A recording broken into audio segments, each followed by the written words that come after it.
Statistics আচ্ছা physics first fourth chapter হ্যাঁ Newtonian দেখা যায় না দেখা যাচ্ছে না পর্যন্ত হ্যাঁ ওইটা দেখা যাচ্ছে আর এখানে এই পর্যন্ত হ্যাঁ হ্যাঁ পারফেক্ট এদিকে হ্যাঁ এই পর্যন্ত আছে তাই সোনা দিয়ে রাখা হ্যাঁ। নিউটনিয়ান বলবিদ্যা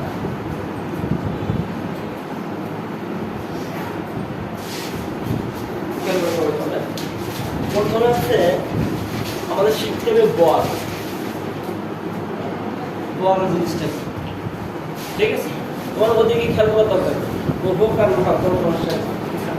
ঠিক আছে যাই হোক এই বল কি একটা উদাহরণ দিয়ে ক্লিয়ার বুঝতে পারবো মনে করো একটা বাস স্থির অবস্থা আছে ঠিক আছে এখন তুমি কি করবা তাকে ধাক্কা দেবে সরানোর জন্য তোমার কি মনে হয় চলবে বাস চলবে চলবে না এবার একটা সাইকেল আছে স্থির একই জায়গায় সাইকেলকে ধাক্কা দিচ্ছ চলবে কিনা চলবে তার মানে তুমি কিন্তু দুই জিনিসটা করেছো একটা কি বাসও স্থির ছিল সাইকেলও স্থির ছিল তুমি দুটোই কিন্তু বল প্রয়োগ করেছো তাহলে সংখ্যাটা কি হইল ওইখানে কি হইল যা কোনো স্থির বস্তুকে গতিশীল করে বা করতে চায় সাইকেলকে তুমি কি করেছো গতিশীল করে দিছো আর বাসকে করতে চাইছিল কিন্তু হয়নি ঠিক উল্টো ঘটনা ঘটনা একটা ট্রাক আসতেছে গতিতে আসতেছে তুমি কি থামাতে পারবা পারবা সাইকেলকে পারবা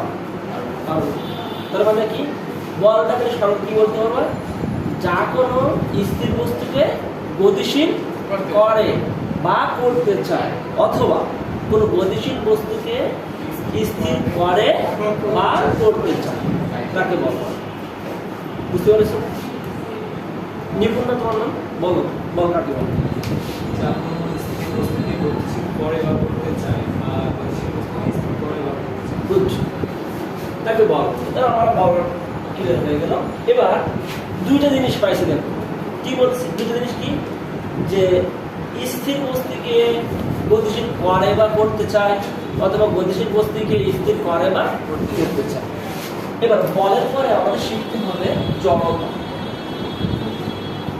জড়তা মানে জড়তা মানে এর মূল বেসিকটা আছে কোনো বস্তু যে অবস্থায় আছে সেই অবস্থায় সে থাকতে চায় কোনো বস্তু যে অবস্থায় আছে সেই অবস্থায় সে থাকতে চায় এটা হচ্ছে কি জড়তা তাহলে পৃথিবীতে আমরা দুইটা অবস্থা জানতে পারি গতিশীল আমরা পদার্থবিজ্ঞানে দুইটা অবস্থা জানি একটা কি স্থির থাকতে পারে সে গতিশীল থাকতে পারে এই দুটো ছাড়া কোনো অবস্থা হয় না তাহলে জড়তা কিন্তু দুই প্রকার একটা হচ্ছে স্থির জড়তা আর হচ্ছে গতির জড়তা জড়তা মূল কাকে বলে বলবা যে যা কোনো মানে কোনো বস্তু যে অবস্থায় আছে সেই অবস্থায় থাকার যে ধর্ম বা তার প্রবণতা বা ইচ্ছা তাকে তার জড়তা জড়তা দুই প্রকার এক হচ্ছে স্থির জড়তা আর হচ্ছে গতির জড়তা তো মনে রাখতে হবে জড়তা এর আগে লাগাই দিয়েছি কি বলতো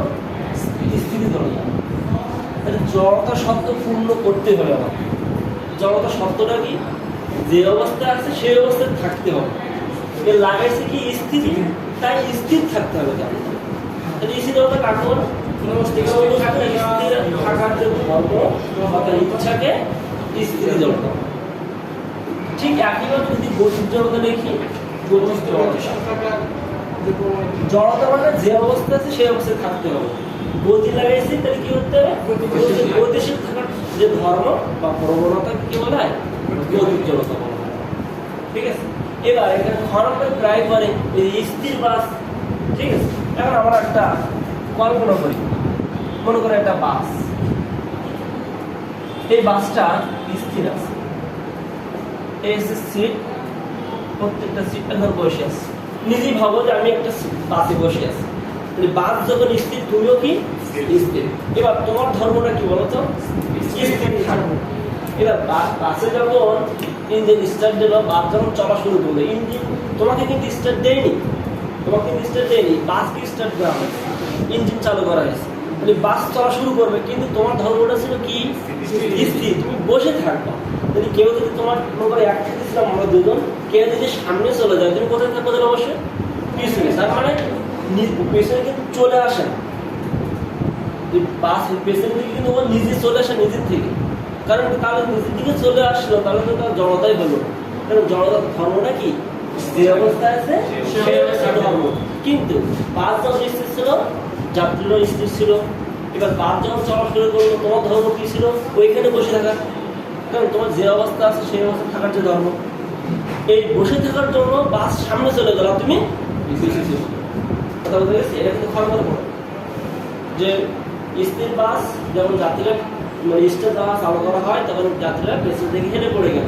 প্রথম কথা বলবা যে স্থির জড়তার কারণে, এই স্থির জড়তার সঙ্গে বলবা বস্তু যে অবস্থা আছে সেই অবস্থা থাকার যে ধর্ম বা প্রবণতাকে স্থির জড়তা বলা হয়। এখন যখন বাস যখন স্থির ছিল, যাত্রীরা তখন স্থির ছিল, বাস যখন চলা শুরু করলো, বাস সামনে থেকে এগিয়ে গেলো, এই জন্য যাত্রীরা কি পেছন দিকে হেলে গেল। এবার বাস চলা শুরু করছে, এই বাস চলা যখন শুরু করছে, তাহলে অবশ্যই কিছু সময় তুমি অবশ্যই চলতেছো, তাই তো? না হলে তো তুমি খুলনা থাকতে আর বাস চট্টগ্রাম চলে যাবে, মানে তুমিও যাচ্ছ ও যাচ্ছে, তার মানে তুমিও গতিশীল বাসে, ঠিক আছে? বাসও চলছে, তুমিও চলছে, তোমার ধর্ম কি গতিশীল। এবার ইঞ্জিন মানে ব্রেক চাপে কি তোমাকে নাকি ইঞ্জিনকে? ইঞ্জিন চাপার সাথে সাথে ব্রেক কিন্তু চাপবে বাসকে, বাস দাঁড়াই যাবে, কিন্তু তোমার ধর্মটা ছিল কি সামনের দিকে, তার মানে কোন দিকে যাবো? তুমি সামনের দিকে ঝুঁকে পড়ো, ঠিক কথা বলো, ঠিক আছে? সবাই বুঝতে পারছো? এটা কিন্তু এমসিকিউ আসতে পারে, আর খ নম্বর আসে যে যে গতিশীল বাস চলার সময় যাত্রীরা সামনের দিকে ঝুঁকে পড়ে কেন ব্যাখ্যা? তাহলে কি বলবা? সামনের দিকে ঝুঁকে পড়ে কারণ এটা গতির জড়তার কারণে। এবার গতির জড়তার সঙ্গে দিবা যে বস্তু গতিশীল থাকার যে ধর্ম বা প্রবণতাকে গতির জড়তা বলা হয়। বাস যখন চলে তখন যাত্রীরাও বাসের সাপেক্ষে গতিশীল।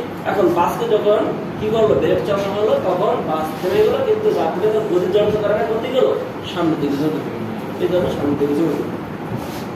এবার বল থাকার পরে আমরা নিউটনের যে তিনটা সূত্র আছে, তাই না? তিনটা যে সূত্র, তার মধ্যে প্রথম সূত্রটা আমরা একটু করি। প্রথম সূত্রটা কি? সেম ওই আগের কথা। মনে করো আমি স্থির আছি, ঠিক আছে? আমি স্থির আছি, এখন আমাকে যদি বাইরে থেকে কোনো বল প্রয়োগ না করে, তাহলে আমার কি করা উচিত? স্থিরই থাকবে। এবার মনে করো একটা বস্তুকে ইঞ্জিন চালু করে চালাই দেওয়া হয়েছে, এবার তাকে যদি কেউ না আটকায়, তাহলে কি করা উচিত? চলতেই থাকবে।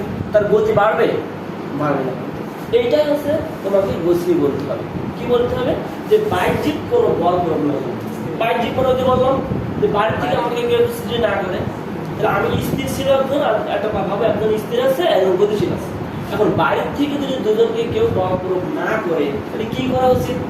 যে স্থির ছিল সে স্থির থাকবে, আর যে গতিশীল ছিল সে কিন্তু সমবেগী কথা লিখতে হবে। কারণ কি সমবেগ মানে বেগের পরিবর্তন হবে না। তুমি যে বেগে সে দৌড়াচ্ছিল বা হাঁটতেছিল, তাহলে সেই বেগটা সেইভাবেই থাকবে, বাড়বেও না কমবে। সমবেগী। তাহলে প্রথম সূত্রটা কি? বাহ্যিক কোনো বল প্রয়োগ না করলে স্থির বস্তু স্থির থাকবে এবং গতিশীল বস্তু তার সমবেগে গতিশীল থাকবে। বুঝতে পেরেছো কেমন থাকবে? কারণ বাহ্যিক যদি বল প্রয়োগ না করলে তো কোনো পরিবর্তন হবে না, যে অবস্থা আছে সেই অবস্থা। এবার এইখানে মেইন করে প্রথম সূত্র থেকে কয়টা ধারণা পাওয়া যায়? এমসিকিউ পড়ে প্রথম নিউটনের গতির প্রথম সূত্র থেকে কয়টা ধারণা পাওয়া যায়? দুইটা ধারণা পাওয়া যায়। দুইটা ধারণা তোমরা কি কেউ বলতে পারবে? একটু বুঝে বলতে পারবে কোন ধারণা পাওয়া গেছে? একটু বলো তো কেউ মনে হয়। দুটো ধারণা কি কি? দুইটা আরেকটা বলের ধারণা। বুঝতে পারলাম বাহ্যিক কোনো বল প্রয়োগ না করলে কি কথাটা ছিল কি? বাহ্যিক কোনো বল প্রয়োগ না করলে স্থির বস্তু স্থির থাকবে, আর গতিশীল বস্তু সমবেগে গতিশীল থাকবে। দুটো ধারণা পাইছি কি? ওই বলের কথা পাইছি, আবার জড়তার কথা পাইছি। কারণ স্থির থাকা ধর্ম স্থির জড়তা, আর গতিশীল থাকা ধর্মকে গতি জড়তা বলে।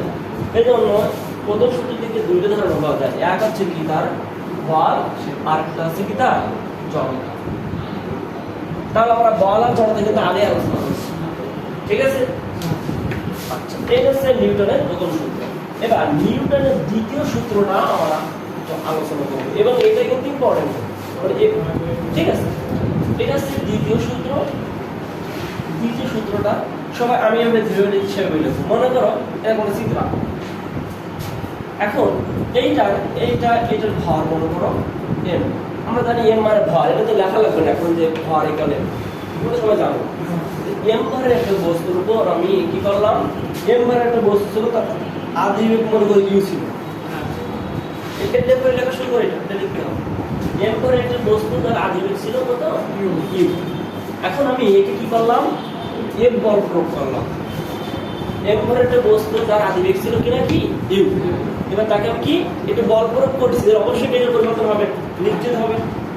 বল প্রয়োগ করলাম, বল প্রয়োগ করার পরে সাথে সাথে টি সময় পর তার বেগটা পরিবর্তিত হয়। আমরা জানি টি সময় হওয়ার পরে যে বেগটা হয় সেই বেগটা কি হয়, শেষ বেগ হয়, সবাই জানি। কিন্তু তার মানে এম ভরের কোনো বস্তুকে যদি ইউ আদিবেগ থাকা অবস্থায় এফ বল প্রয়োগ করি, তাহলে তার টি সময় পর তার বেগটা কোন বেগ প্রাপ্ত হবে, ভি, মানে শেষ বেগ প্রাপ্ত হবে। এটা হচ্ছে সিকোয়েন্সটা। তাহলে তার আদি ভর বেগ লিখতে পারি, আদি ভর বেগ। আদি ভর বেগ আমরা জানি, আদি ভর বেগ ইকুয়াল আদি ভর বেগ। ভর এবং বেগের গুণফলকে বলা হয় ভর বেগ। আদি ভর বেগ মানে কি লিখবো, এম ইউ। কারণ আমরা জানি কি ভর বেগ ভর ইউ বেগের পরিবর্তন হয় আমরা জানি, কিন্তু বেগের ভরের তো পরিবর্তন হবে না, হবে নাকি? যদি দ্বিতীয় বস্তু হয় তখন ভরে বলতে পারি, একই বস্তু তো কখনো ভরে পরিবর্তন হবে না। তাহলে আদি ভর বেগ এম ইউ। এবার দেখো শেষ ভর বেগ, শেষ ভর বেগ এম ভি, এম ভি, কারণ শেষ বেগের। এবার দেখো ভর বেগের পরিবর্তন, ভর বেগের পরিবর্তন। ভর বেগের পরিবর্তন মানে কি, আমাদের শেষ বিয়োগ মানে এম ভি বিয়োগ এম ইউ, এম ভি বিয়োগ এম ইউ। এবার আমি তোমাদের বলছিলাম সেদিন না যে কখনো যদি হার লেখে হার, তাহলে কি করতে সময় লেখা হয়। তাহলে আমরা এখানে কি করলাম, ভর বেগের পরিবর্তন। এবার দেখলাম এখানে নিচে লিখলাম কি হার, দেখার সাথে সাথে এখানে আমরা টি দ্বারা করতে পারি, ঠিক আছে? এটা কেন করতেছি, কারণ তোমার দ্বিতীয় সূত্রটা তাহলে মুখস্থ করা লাগবে, তুমি বিপরীতে করতে পারো না। কেন? এবার দেখো আমরা জানি আগে একটা কি জানি আমরা, বল আছে বল, এই সবাই বুঝতে পারবো। এটা খেয়াল করো, এফ আমাদের এখানে সমানুপাতিক ব্যস্ত চিহ্ন দেওয়া হয়, M V M U D. এইটা হচ্ছে দ্বিতীয় সূত্র। এটা হচ্ছে কি নিউটনের কত সূত্র, দ্বিতীয় সূত্র। এবার দেখো তোমরা সামনে আমরা দেখে দেখে বলতে পারবো কিভাবে, যে দেখো কোন বস্তু দেখে আমরা শোনো, কোন বস্তুর উপর প্রযুক্ত বল, এটা কি ভরবেগ, এটা কি পরিবর্তন, আর নিচে হার। তুমি কি লাগবে, কোন বস্তুর উপর প্রযুক্ত বল তার ভরবেগের পরিবর্তনের হারের সমান। বুঝতে পারছো সবাই? তার হারের সমানুপাতিক।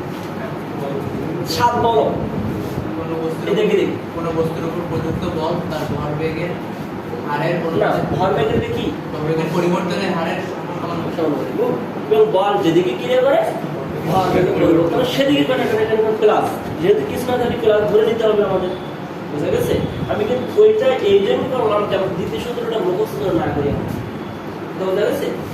এবার আমরা কি করবো, বা এফ ইকুয়াল কি লিখলাম, এটা সমান্তরালটা কে আনলাম, আর কি লিখলাম এম ভি বিয়োগ এম ইউ বাই ডি, বা এফ ইকুয়াল কি লিখলাম এম ভি বিয়োগ M you equal D. K equal যদি 1 একক হয় তাহলে কি লিখতে পারি, এম ভি বিয়োগ এম ইউ বাই ডি।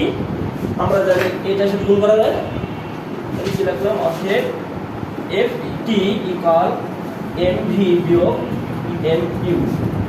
ঠিক আছে, আমি এই লাইনটা আনলাম। এই F T equal M V বিয়োগ এম ইউ। আমরা আগে জানি এম ভি বিয়োগ এম ইউ মানে কি ভরবেগের পরিবর্তন, আর সময় দ্বারা ভাগ করলে পরিবর্তনের হার হয়ে যাবে। এটা হচ্ছে ভরবেগের পরিবর্তন, আর এটাকে বলা হয়, আমাকে বড় কোনো সমস্যা নেই, কে গেল কোথায় কে কে ইকুয়াল এক্স ওয়ান দিছি, ঠিক আছে। আর এফ টি কি বলা হয় বলের ঘাত, বলের ঘাত, তাহলে এফ টি কে বলা হয় বলের ঘাত। এবার আমি তোমাদের একবার প্রথম যে ক্লাসটা করেছিলাম, তাহলে বলছিলাম প্রথম ক্লাসে বা আমার এই ইসে আইডিতেও সারা আছে মাত্রা বের করার নিয়ম, মাত্রা বের করার নিয়ম, কারণ মাত্রা তোর প্রত্যেকবার লাগবে। এখন আমরা সবাই এই এফটি মানে বলের ঘাতের একক এবং মাত্রা সবাই বের করবো, যারা পারো তারা বের করে আমার জানা বলের ঘাতের মাত্রা। কারণ আমরা জানি আমরা কোনো অধ্যায় আর করবো না, কারণ একবার স্বীকার করে আমার প্রতি অধ্যায় একই সিস্টেম বলতে জানাচ্ছি। এই যে বলের ঘাতে, ঠিক আছে, যাদের জানা নাই তাদের জন্য আবার তো বলি, মাত্র 5টা মাত্র মুখস্থ করলে হবে, মাত্র 5টা। এই 5টা করলে তুমি সবগুলো পারবা। যেমন আমরা জানি এম এর একটু ভার না, এর মাত্রা হচ্ছে বড়দের এম। তারপরে এ এর মাত্রা হচ্ছে এল পার টি স্কয়ার, আর ভি এর মাত্রা এল পার টি, আর এস এর মাত্রা এল, আর টি এর মাত্রা টি। এই 5টা মুখস্থ করলে পদার্থবিজ্ঞানের সকল মাত্রা বলতে পারবে, কোনো সমস্যা নেই, ঠিক আছে। তো এইখানে আমরা যদি বের করে ট্রাই করি বলের ঘাত এর মাত্রা, বলের ঘাতের সূত্র লিখলাম এফ টি। তো দেখো এখানে কিন্তু নাই, নিয়ম হচ্ছে প্রথমে বলেছিলাম প্রথমে সূত্র প্রয়োগ করতে হবে, কথা বোঝা গেছে? প্রথমে কি করতে হবে? সূত্র প্রয়োগ করতে হবে। তারপরে এইগুলো চলে আসলে আর কোনো সূত্র প্রয়োগ করা লাগবে না। যেমন এম এর সূত্র জানি আমরা কি এম এ, সবাই জানে কি না? এম এ আর টি, কারণ আমাদের কি বলতো M A S T V এই 5টা আসলে আর সূত্র প্রয়োগ করা লাগবে না। এম এর মাত্রা কি দিচ্ছি এম, আর এর মাত্রা এর পার টি স্কয়ার, তাহলে আর ওইখানে টি, তাহলে M M per M L per T square, তাহলে এম এল পার টি হবে, এটা ভুলে গেছি। তাহলে এম এর মাত্রা কি দিয়েছিলাম আমরা এম, আর এর মাত্রা কি দিয়েছিলাম এল পার টি স্কয়ার, আর টি এর মাত্রা কি জানি টি। তাহলে থাকলো কি এম এল, আর এখান থেকে প্লাস দানাতে মাত্রা কি থাকলো টি মাইনাস ওয়ান থাকলো না? হ্যাঁ, ঠিক আছে, সবাই বলেছে এটা হচ্ছে সবার আনসার। হ্যাঁ, এবারে একক যদি পড়ে একই কথা, বলের একক জানি নিউটন, সময়ের একক জানি সেকেন্ড। এবার দেখো তোমার বেসিকটা ঠিক থাকলে, আমি এই জন্য বলছিলাম যে পদার্থবিজ্ঞান বই পড়া লাগে না, ম্যাক্সিমাম 95% আমি যা ক্লাস করবো ওইগুলো বললে হবে ইনশাআল্লাহ। কারণ এবার দেখো তোমার এখান থেকে তোমার বললাম যে বলের ঘাতের বারবার তোমরা বের করতে, মাত্রা বের করতে হবে। এবার সংজ্ঞা কি, আমি সংজ্ঞা কি বলো এবার, কোনো বস্তুর উপর প্রযুক্ত বল আর তার সময়ের গুণফলকে বলের ঘাত, ঠিক আছে, বুঝলে না? এটা কি বল, এটা কি সময় না? এটা কি বলবো, কোনো বস্তুর উপর বল বা ক্রিয়াকালের বা সময়ের গুণফলকে বলের ঘাত। সংজ্ঞা হয়ে গেল, একক হয়ে গেল, মাত্রা হয়ে গেল, সূত্র হয়ে গেল, তার মানে আপনার পড়া নেই শেষ। এবার ঘাত বল সম্পর্কে আলোচনা করবো। ঘাত বল এটা কিন্তু বলের ঘাত। এবার আলোচনা করবো একটু ঘাত বল। ঘাত বল, ঘাত বলটা হচ্ছে বল, বল কিন্তু আবার ঘাত বল কখনো না। বলের ঘাত আর ঘাত বল, বন্ধুরা ঘাত বল আর বল এক কথা, কিন্তু বলের ঘাত কিন্তু আলাদা জিনিস। কথা বলতে গেছে, ঘাত বল আর বল একই কথা, কিন্তু বলের ঘাত কিন্তু আলাদা জিনিস। কারণ বলের ঘাত কি, বল আর তার সাথে কি আছে, সময় আছে। কিন্তু ঘাত বল আর বলের ভিতরে কোনো পার্থক্য নেই, এটাও শুধু এ, এটাও কিন্তু সেই। কিন্তু পার্থক্য এইটুকু থেকে ঘাত বল কখন করতে হয়, যদি খুব অল্প সময়ের জন্য, খুব অল্প সময়ের জন্য যে বলটা আঘাত, যেমন কি, যেমন তুমি ক্রিকেট খেলো না, ক্রিকেট খেলার সময় যদি বল ধরে ব্যাট আঘাত করে কি সেকেন্ড ধরে, শুধু 1 সেকেন্ড মুহূর্তের সময় ওইটাই বলে কি ঘাত বল। মানে ঘাত বলের সঙ্গে কি করতে হয়, খুব অল্প সময়ের যে বল সৃষ্টি হয় তাকে ঘাত বল বলে। তারপরে আবার কি বলতে পারি, মনে করেন কোনো অ্যাক্সিডেন্ট, অবশ্যই এটা ঘাত বল, কারণ অ্যাক্সিডেন্ট কি খুব অল্প সময়ের জন্য তো হবে, কথা বোঝা গেছে? এরও ঘাত বল। আর বল তো সব বল মধ্যে পড়ে, কথা বোঝা গেছে? আর বলের ক্ষেত্রে কিন্তু আলাদা জিনিস, ওই বলের সাথে তার ক্রিয়াকালের গুণফল যদি গুণ করা হয় তাহলে ভাগফল হয়, সরি বলের ভাগফল। ঠিক আছে, এগুলো বলের সাথে ভাগফল সম্পর্ক আলোচনা হয়ে গেল। এবার আমাদের চলে আসতে হবে আর একটু বাকি ছিল ওইখানে। কি বাকি ছিল আমাদের? এই বন্ধু আবার করি, এফ টি ইকুয়াল কি ছিল বলতো? এম ভি বিয়োগ এম ইউ। এখন একটা কথা বলি, যেখানে কিন্তু অনেক সময় মানে বলের ঘাত চিন্তা করো কি দিই, বল আর সময়টা গুণ করলে কিন্তু বলের ঘাত হয়, কিন্তু আবার একটা হয় কি হবে? আবার একটা হবে কিভাবে হবে বলো? বুঝতে পারছেন? এই যে দেখাই তো এইটা সমান যদি এইটা, তার মানে এটা যদি না থাকে তখন ভর বেগের পরিবর্তন মানে কিন্তু কি বলের ঘাত। অনেক সময় কিন্তু বল থাকবে না, সময় থাকবে না। আমরা তো বল ও সময় স্থান না আমাদের বলের ঘাত পাবো না এমন কোনো কথা না কিন্তু, কারণ বলের ঘাত সমান কি জানি আমরা ভরের বেগ পরিবর্তন, তখন অবশ্যই ভর থাকবে এবং বেগের পরিবর্তন অবশ্যই থাকবে। ঠিক আছে, আচ্ছা এবার হচ্ছে এখানে আবার একটু ক্যালকুলেশন করি। আমাদের কি এম ভি বিয়োগ এম ইউ আবার টি কে আবার নিচে আনলাম। ঠিক আছে, এই টি কে আবার নিচে মানে গুণ ছিল বিষয় আবার কি ছিল ভাগ হয়ে গেছে। এবার এখানে আমরা জানি এম কমন নিতে পারি, এবারে কি লিখতে পারি বলো? ভি মাইনাস ইউ বাই টি। এবার কথা বলে রাখবো, গুণ বা ভাগের ক্ষেত্রে যে কোনোকে ভাগ করা যায়, কিন্তু যোগের ক্ষেত্রে কিন্তু করা যায়। যেমন আমি যদি বলি দেখো এম প্লাস মনে করো ভি ছিল, এম প্লাস ভি বাই কি ছিল টি, তখন তুমি কখনো কিন্তু লিখতে পারবে না M plus V by T, দেখো কখনো দেখা যায়। বুঝতে পেরেছো? ঠিক, কিন্তু গুণের সময় লিখতে পারবো। যেমন যদি এরকম থাকে এম ভি না, এম ভি বাই কি টি, এখন তুমি এভাবে লিখতে পারবা এম বাই টি ভি অথবা এম ভি বাই টি। গুণ বা ভাগের ক্ষেত্রে লেখা যায়, কিন্তু যোগ বা বিয়োগের ক্ষেত্রে কিন্তু লেখা যায়।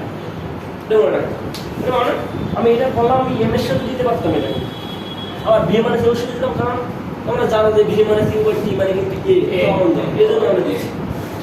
তাহলে আমরা লিখবো M R V minus U by T মানে এ। এইটা হচ্ছে বলা হয় নিউটনের দ্বিতীয় সূত্রের একটা গাণিতিক রূপ। কি হয়েছে তখন? মানে কি হয়েছে? এ বিকল্প কি হয় না বলো তো? এটা কিন্তু নিউটনের দ্বিতীয় সূত্র থেকে পাইছে, তাই না? এটা নিউটনের দ্বিতীয় সূত্রের গাণিতিক রূপ। ঠিক আছে, এবার আমরা নিউটনের তৃতীয় সূত্র পড়ব। এগুলো সব বুঝেছো তো?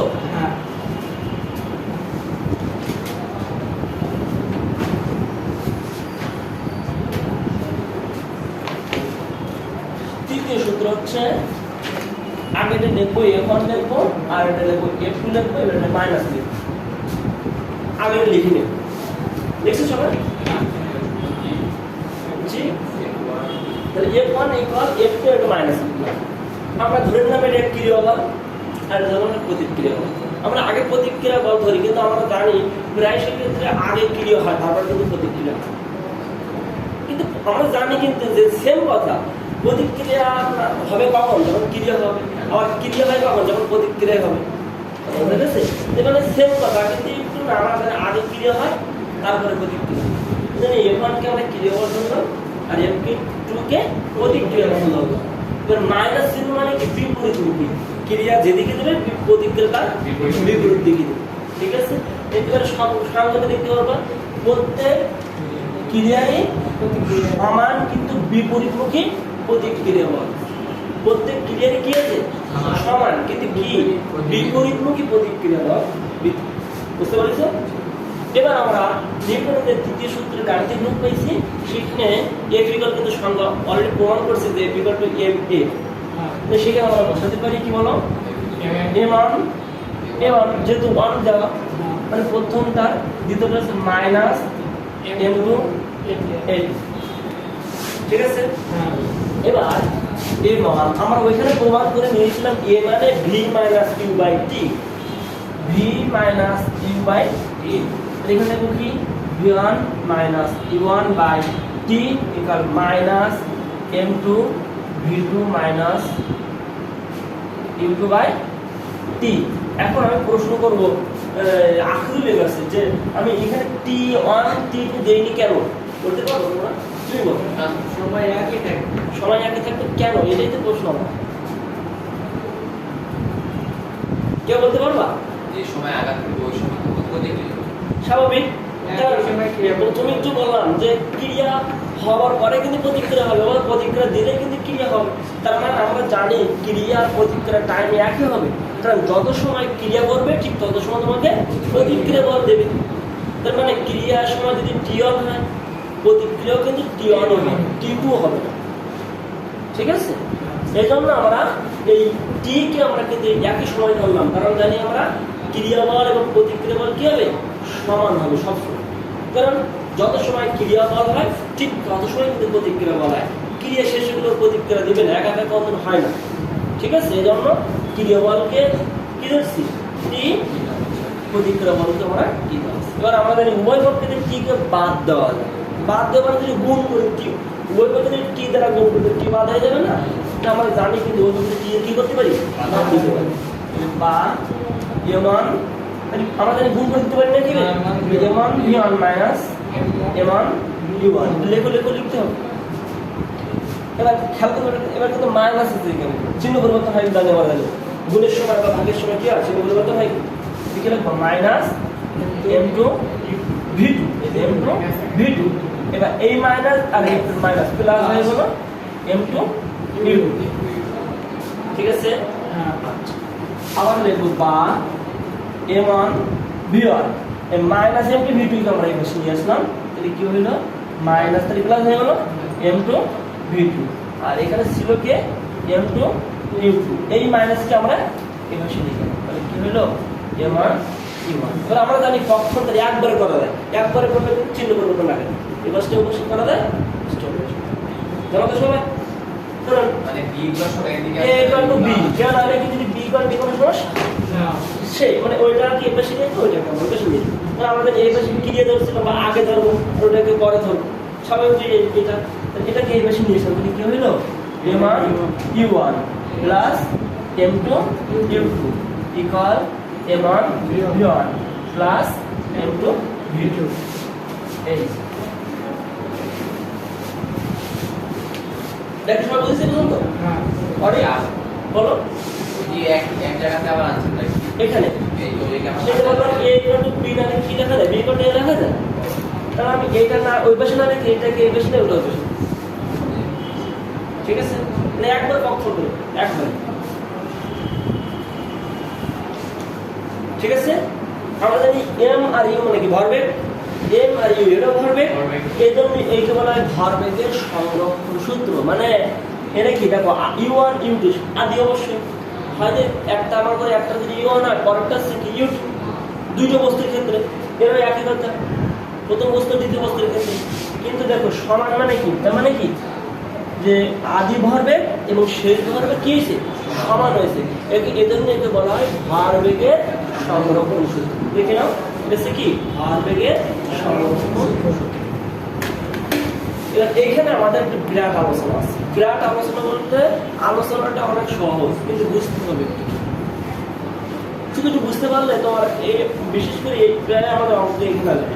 এই তোমাদের 9-10 ছিল সংঘর্ষের পরে গাড়ি কোন দিকে চলে গেল বা সংঘর্ষের ভরবেগ সংরক্ষণ হয়েছে কিনা। ঠিক আছে, এখানে এই ঘটনাগুলো আমাদের ভালো করে জানতে হবে। এগুলো সবাই লিখেছি। আচ্ছা, এবার আমি ভরবেগের সংরক্ষণ সূত্রটা এখানে দিয়ে দেব বোঝার সুবিধার জন্য। m1 u1 plus m2 u2 equal m1 v1 plus m2 v2। এবার দেখো এই সূত্রটা একই সূত্র কিন্তু একই থাকবে, কিন্তু সূত্র 3-4টা হবে। এখন মুখস্থ করলে তো হবে না, সূত্র সেম একই, বেসিক দিয়ে 3-4টা সূত্র গ্রুপ হবে।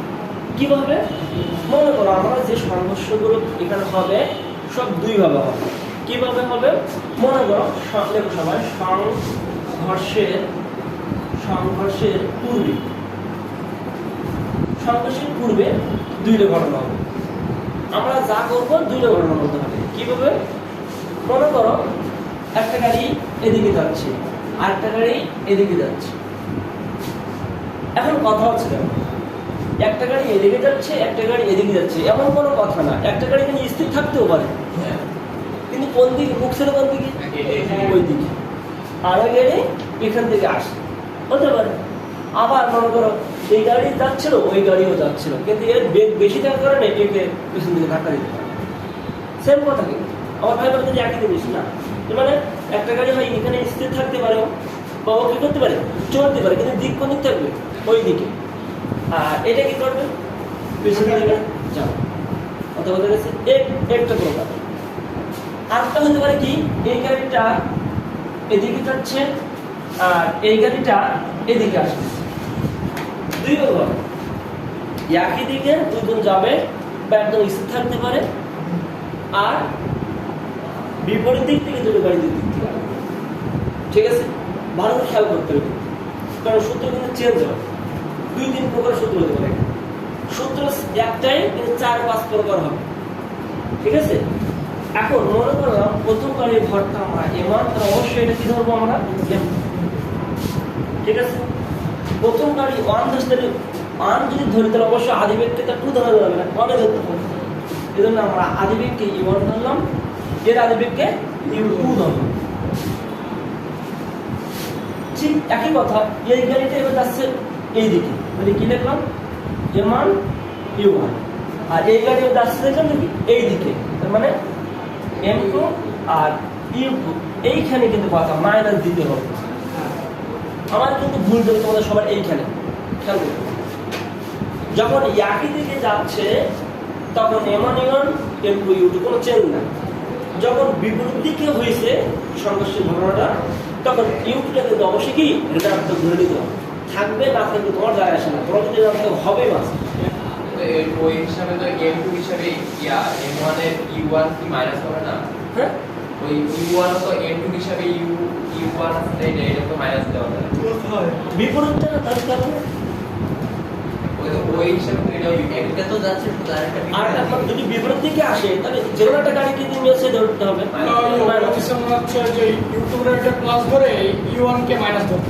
ওই আগন্তুক মতো ক্রিয়ার প্রতিক্রিয়া বল না ধরে এরকম হবে, কোনো সমস্যা পার্থক্য হবে না কোনো কিছু, কিন্তু আমরা জানি যে দ্বিতীয় শব্দ দ্বিতীয়টাই ধরা। তার মানে এইটা থেকে কল্পনা করবে না। তার মানে আমাকে মনে করো আমাদের সংঘর্ষটা কি হবে, এটা খেয়াল করো।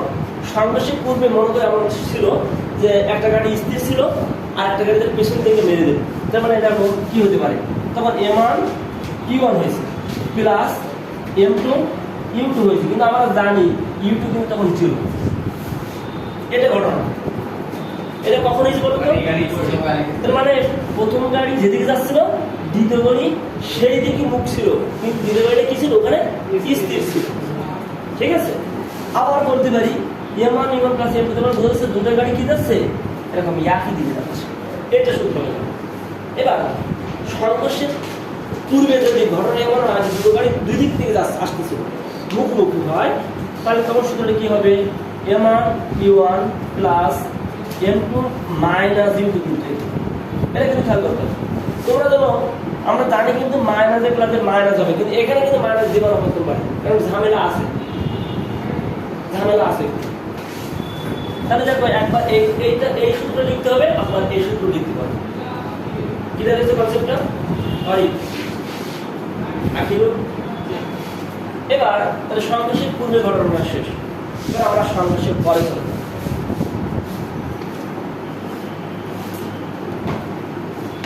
সংঘর্ষের পরে যদি চলে যায়, সংঘর্ষের পরেও আমাদের দুটো ঘটনা কিভাবে, যেভাবে দুইভাবে সংঘর্ষের আগে যে ঘটনা ঘটে দুইভাবে মনে করে যে কোনো একভাবে হয়েছে।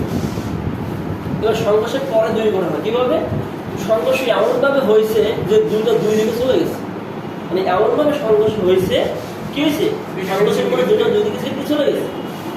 তখন M1 V1, কারণ সংঘর্ষের পরে বেগটা চেঞ্জ হয়েছে সেই বেগটা হবে প্লাস M2 V2। খেয়াল করতে হবে ওই যে এই সূত্র M1 প্লাস M2 V2 নিলাম, কখন সংঘর্ষের পূর্বে পরে কি ঘটনা হয়েছে, দুটা দুই দিকে চলে গেছে। কোন দিকে গেছে তার আমরা নিজেও জানি না, কিন্তু দুটো দুই একসাথে নেই, দুটো কোন দিকে গেছে আমি জানি না। কথা বোঝা গেছে। আরেকটা ঘটনা করতে পারে এমন ঘটনা হয়েছে ওই গাড়িটা ঠেলে ও নিয়ে গেছে, ভেঙেছে, তার মানে কি, তার মানে কাউকে যদি আমি ঠেলে নিয়ে যাই আমার যে বেগ হবে আমি যাকে ঠেলেছি তারও কি একই বেগ হবে, এই জন্য তখন এই V1 এবং V2 কি হয়, সমান হয়। সমান হয় কি না, মনে করো একটা গাড়ি আর একটা গাড়ি অ্যাক্সিডেন্টের পরে কি করছে, ঠেলে নিয়ে চলে যাচ্ছে। তাহলে প্রথম গাড়ি যে বেগে ঠেলে নিয়েছে দ্বিতীয় গাড়ি বেগ কি হবে, একটা হবে কিনা?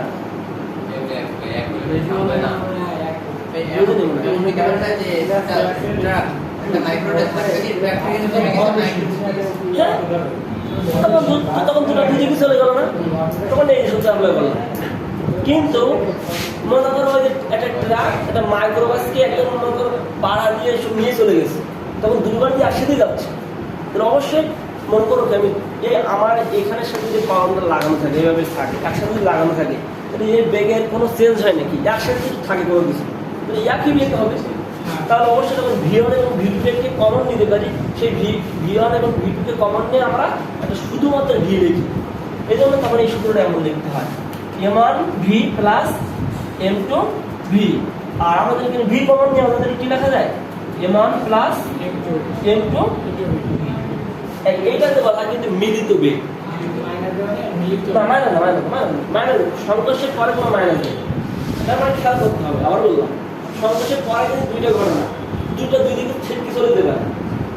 কে কোন দিকে চলে গেল আমার জানার দরকার নেই। সেক্ষেত্রে যেহেতু দুটো দুই দিকে চলে গেছে, অবশ্যই দুজনের বেগ আলাদা আলাদা আছে। এই জন্য প্রথমটার V1, দ্বিতীয়টার V2। কিন্তু এমন ঘটনা হয়েছে দুটো কি একসাথে ঠেলে নিয়ে গেছে, তখন অবশ্যই দুটোর বেগ একই থাকবে। এই জন্য সেই বেগকে আমরা V ধরে দিলাম। এবার যদি V বেগ হবে, V বেগ হবে, তারপর আমার কমন নিয়ে V, এই V কে কি বলা হয়, দেখছো? এবার দেখো পারাগের সূত্র হবে। এবার 1 নম্বরের অ্যান্সার দিলাম, আমি লিখলাম M1 U1 plus M2 U2 equal M1 plus M2 into V। Second বলো এই ঘটনাটা এই সূত্রটা কিভাবে হয়েছে বলো? সংঘর্ষের আগে দুটো গাড়ি একই দিকে যাচ্ছে, আর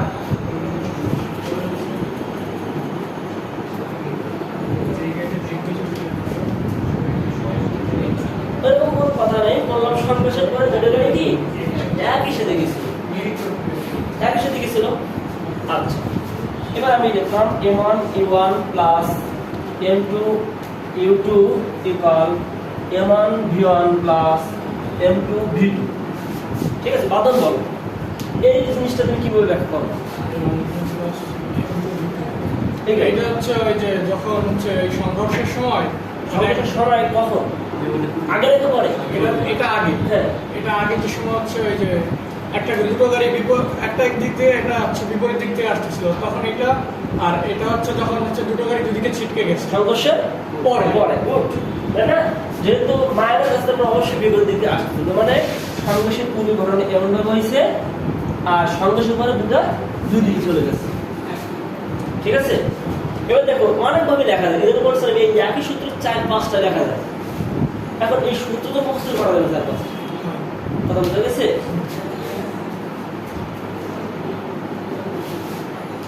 আচ্ছা, এবার আমরা এটা তৃতীয় ব্যক্তি হয়।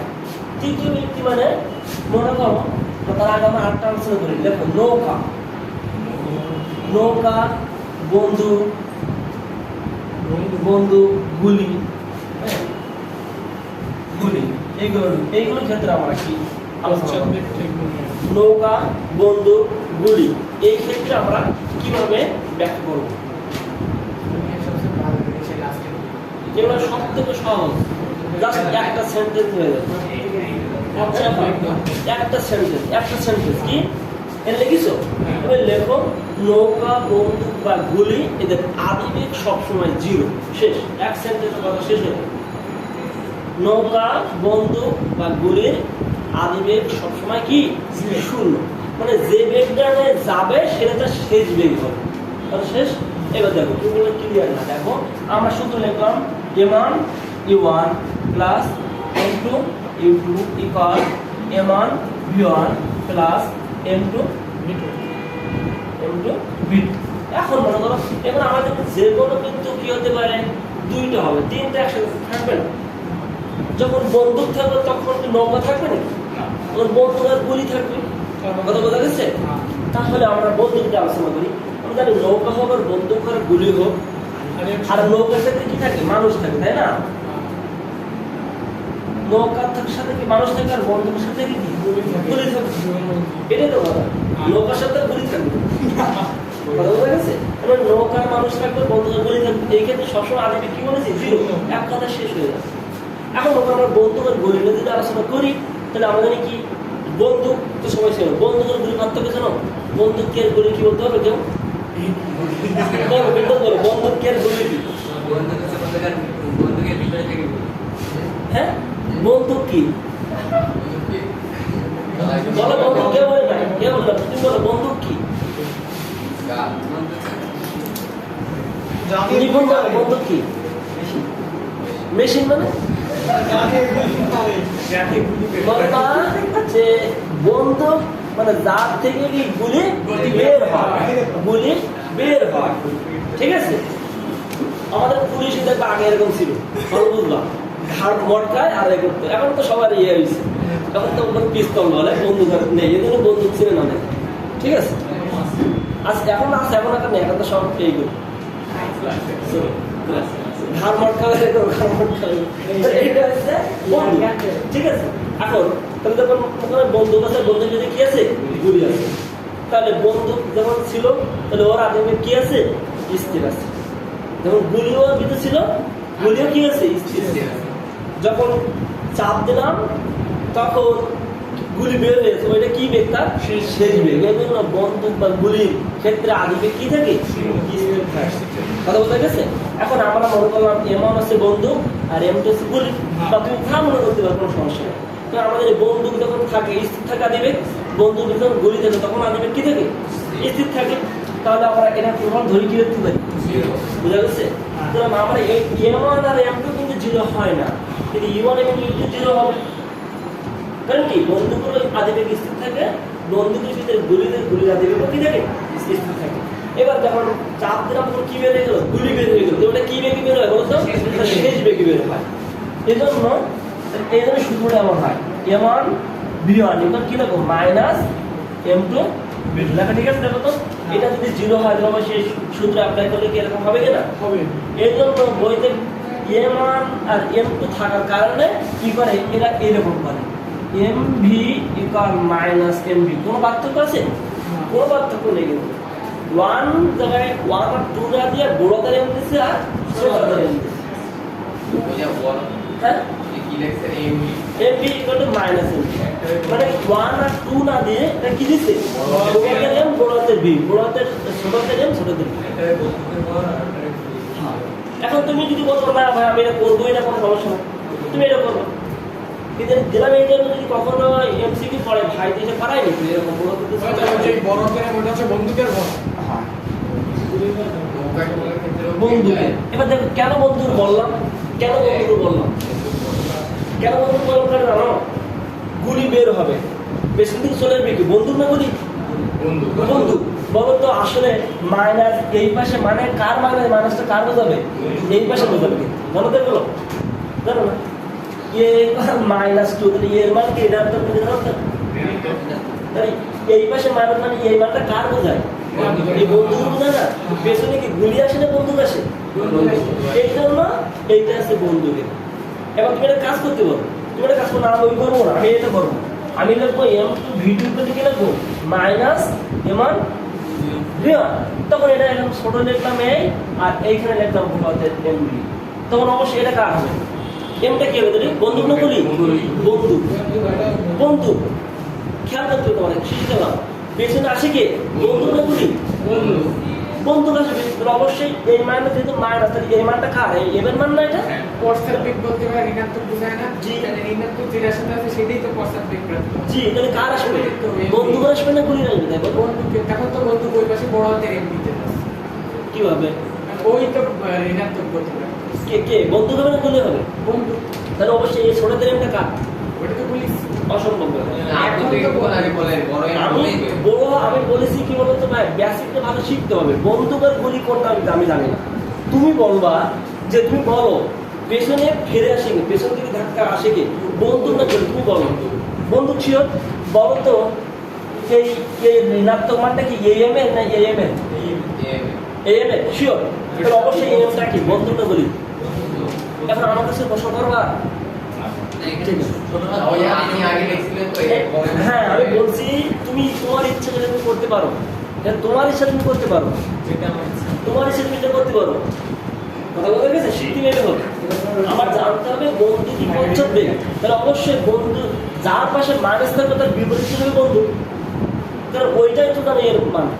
ঠিক আছে, এজন্য আমি বললাম এই আমার সময় থাকতে পারে, কোনো সমস্যা নেই। তো মানে আমরা মূলত প্রায় সব জায়গায় এটাই দেওয়া হয়, কিন্তু তুমি ভাববা, কিন্তু তোমার ভাবতে হবে মাইনাস যেতে এই পেছনে এইটা কি, অবশ্যই এটা নেই বন্ধু।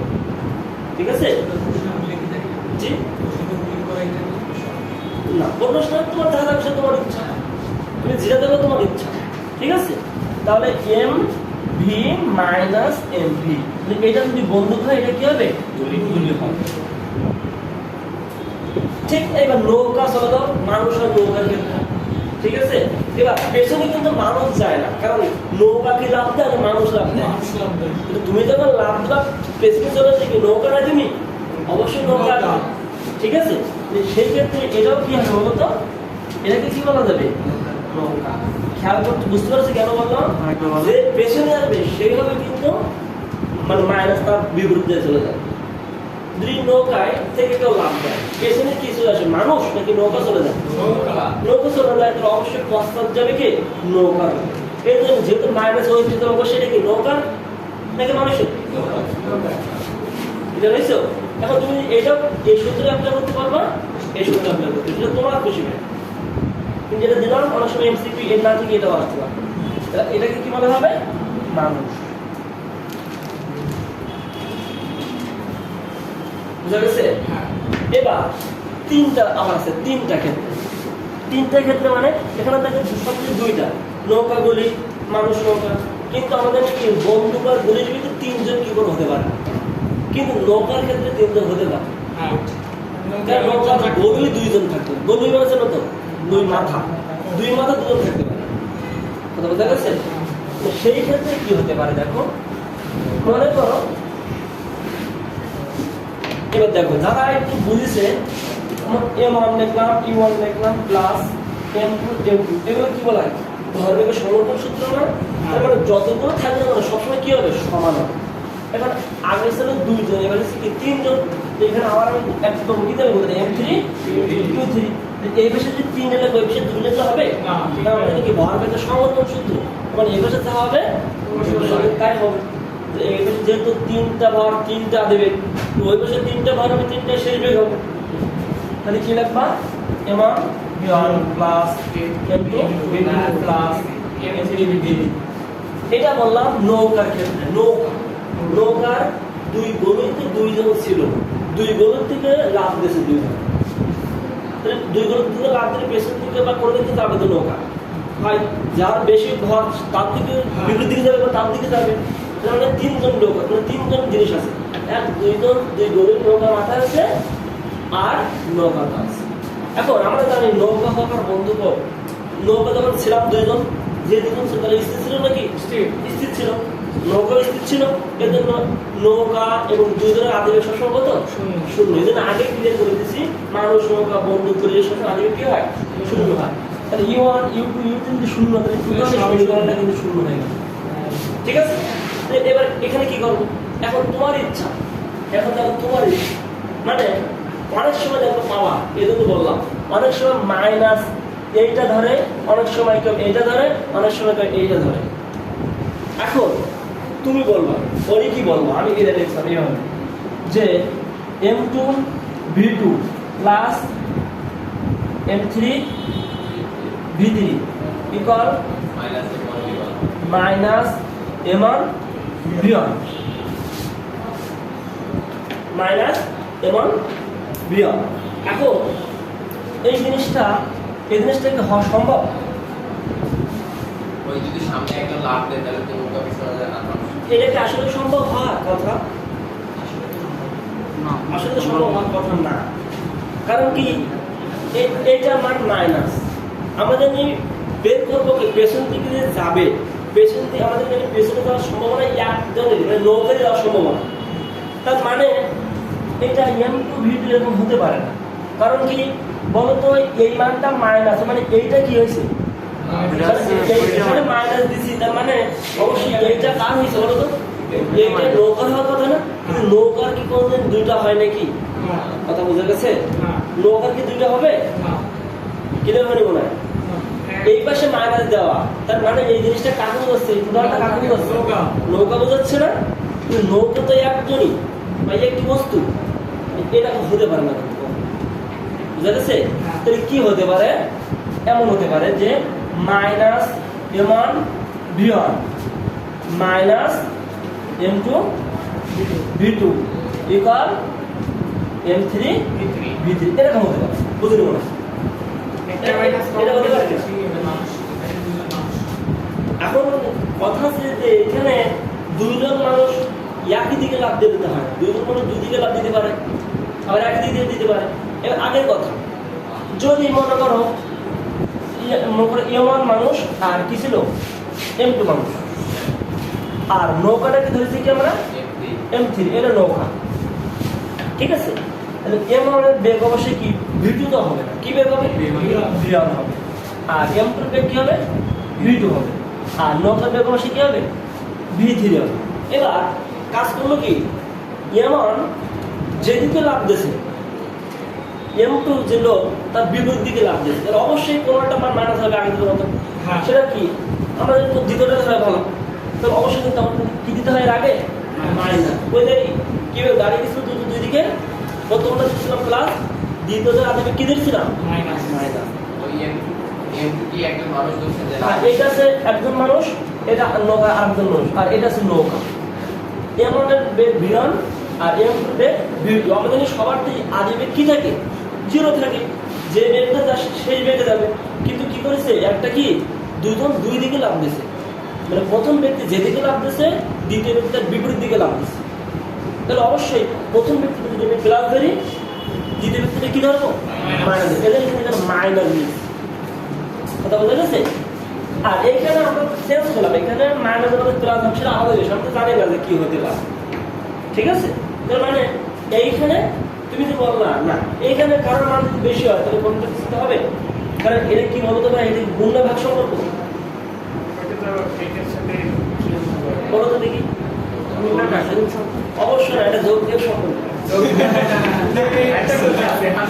কারণ কি আমরা জানি আগে একজন দীপায়ন বলো এই সূত্রটা কেন হইল না, এই সূত্রটা কেন হইল না? নৌকার বেগ তো দুটো হতো। হ্যাঁ গুড, কারণ যেহেতু এইখানে মাইনাস, মানে এইখানে মাইনাস মানে এই মানটা কার হবে? নৌকার হবে। নৌকার দুজন হতে পারে না, কিন্তু এটা হতে পারে। কারণ জানি এটা মাইনাস, এটা মাইনাস, আমরা জানি এই মাইনাসের মধ্যে প্লাস যায় বটে, কিন্তু চিহ্ন কি চেঞ্জ হয় নাকি? চিহ্ন কি হবে? চিহ্ন মাইনাসই হবে, সবাই জানো তো। গুণের ভাগের সময় চেঞ্জ হয়, মাইনাস প্লাস লাগে, যোগ বিয়োগের সময় কোন থেকে চেঞ্জ হয় না। মাইনাসের মানে কি প্লাস প্লাস, চিহ্ন কি মাইনাস, চিহ্ন তো মাইনাস হবে, তখন অবশ্যই মাইনাস তো মাইনাস। কিন্তু এই সূত্রটা হতে পারে না, এই সূত্রটা হতে পারে। কি হয়েছে কিনা? এইটা কার বলতো?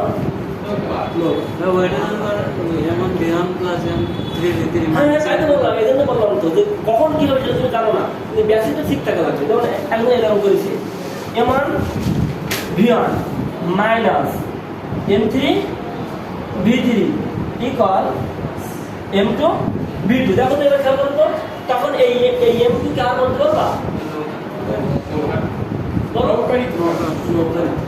নৌকা দিতে হবে, কি সেটা বলছো? নৌকা দিতে হবে। অনেক বুঝছো? এই জন্য এটা বড় লাগবে, কখন কি হবে এটা তোমার ইচ্ছা। তুমি বেসিক ঠিক আছে তোমার, যে আমরা জানি পথের বের হয় কার? মানুষের তো হবে না, নৌকার হবে অথবা কি বন্দুকের হবে। তাহলে অবশ্যই নৌকা বন্দুক যা দেবে তার বিপরীত পাশে কি দেখতে হবে? মাইনাস দিতে হবে। মাইনাস অবশ্যই। এবার এখানে উল্লেখ্য, যদি বলে পশ্চাৎ বেগ কত, তাহলে কিন্তু মাইনাস চিহ্ন নেওয়া যাবে না, কারণ পশ্চাৎ মানেই কিন্তু মাইনাস। কথা বলতে, আর শুধু বলে বেগ কত, তাহলে মাইনাস মান নিয়েই করতে হবে। মানে অ্যানসার মাইনাস আসলে লেখার সময় ওই মাইনাসটা দিব না, পশ্চাৎ বেগ লিখে ওই প্লাসটা লিখবো। পশ্চাৎ বেগ দিলে যা আসবে সেটা দিবে। কি বলেছো? ওইখান যদি মাইনাস আমি কমন নেই নিয়ে একটা ঘাড়ে, তো এই মানে m2 v2 ঘাড়ে তো তখন মাইনাস চলে আসছে গাণিতিক নিয়ম। মাইনাস আসবে নিচ্ছি, তাই বলো। তখন তো এটা আমাদের যে প্রথম যেটা লিখছিলেন ওটা হওয়ার সম্ভাবনা সেটা হ্যাঁ, সেটা কখনো সম্ভব হয়। মাইনাস যদি এখানে আসে তখন তো আমার ওই এখানে তো মাইনাস কমন দিচ্ছে, হ্যাঁ নিলো মাইনাস কমন দিলে কি হবে বলো তো? m1 b1 m1 b1 plus plus m3 b3 হ্যাঁ। ইকুয়াল টু m2 b2 এবার এই মাইনাসটা এই পাশে চলে আসলো কোন মাইনাসটা? মাইনাস আমি মাইনাস দ্বারা গুণ করলাম উভয় পক্ষে ও মাইনাস দ্বারা গুণ করলে ওই গুণ করে দিতে হবে। দুই পাশেই মাইনাস কি করে দিলাম গুণ করবে কেন? আমার তো বের করতে হবে এই মানটা, এই মানটা যোগ করতে মান আসছে কি? আমার তো বের করতে শুধু v2 মান। ওইটা না, আমরা যে ওইটা এভাবে করছি, আমরা ওইটা যে এভাবে করেছি, ওইটা এভাবে করলে তো এভাবে আসতেছে। পশ্চাৎ দিক বলছে তাই। জি? মানুষ আসতেছে। পশ্চাৎ মানে মাইনাস। কই? m2 v2 মানে ওইটা দিয়ে তো মানুষ আরে অ্যানসার তো মাইনাস আসবে। এটা? উত্তর লিখবে না, পশ্চাৎ মানে ওইটা দিক যে লিখে বলে, ধরো যেমন মাইনাস আমি 5 বলছি যে- অ্যানসার আসছে। এটা লিখবো পশ্চাৎ মানে 5 যেমন বিহন প্লাস মাইনাস 5 লিখবো। m1 v1 minus minus minus এই সূত্র এটা না? হ্যাঁ এই সূত্র এই তো? হ্যাঁ। এখন তুমি কাকে ধরবো নৌকা? আগে হ্যাঁ? m3 কে নৌকা ধরবা? m3 কে নৌকা ধরতে এটা এটা চলে আসবে না? দুটো মাইনাস। হ্যাঁ কিন্তু এটা হচ্ছে আমি মানে বের প্রসেস করছি হ্যাঁ, বের করবা মাইনাস না। হ্যাঁ? ভিডিও মাইনাস তুমি পশ্চাৎ দিয়ে ধরবে কার? নৌকা। তুমি কাকে ধরবো নৌকা? তুমি v2 কে? দুই দিকে লাভ দিচ্ছে তো একটা ও, সেটা হতে পারে, হ্যাঁ হতে পারে। মানে তুমি দুই দিকে লাভ দেয় তাহলে v2 তে প্লাস হবে। ভিডিও লাভ এবার মানে এখানে তো মাইনাস আসতেছে না। মাইনাস আসতেছে। আসতেছে না। মান তখন এটা বেশি থাকবে নিশ্চিত। বুঝতে পারবে না? এই ভিআর মান তখন বেশি থাকবে অনেক। এরকম হতে পারে না? যখন মন করে এখানে মাইনাস কিনে দিচ্ছ m2 v2 প্লাস পেয়েছে m1 সরি m3 v3 এরকম হচ্ছে তোমার, তাই বলছো না? তাহলে এই না তুমি কোনটা দিচ্ছ? ওইটাই বলেছি আপনি যেটা বলেছেন। এটা দিচ্ছ। তাহলে এখানে কি লিখবো? m2 v2 অবশ্যই এই v2 এটা কার? নৌকা। এখন এটা মাইনাস এটা প্লাস, তো এই মানটা বেশি হতে পারে না? এই মানটা বেশি হতে পারে না? নৌকার হচ্ছে এন্ট্রি দিদি নৌকার m3 v3 অবশ্যই m3 v3 এটা লিখবো কি? m2 m1 v1 এবার কি লিখবো? m3 v3 সেম কথা। এখানে কি বেশি হতে পারে না? এই মাইনাস আর প্লাস, প্লাস মাইনাস কি হতে পারে? মাইনাস। এই মানটা যদি বেশি হয় তখন প্লাস হতে পারে, আর এই মানটা যদি বেশি হয় তখন মাইনাস হবে। কথা বুঝা গেছে?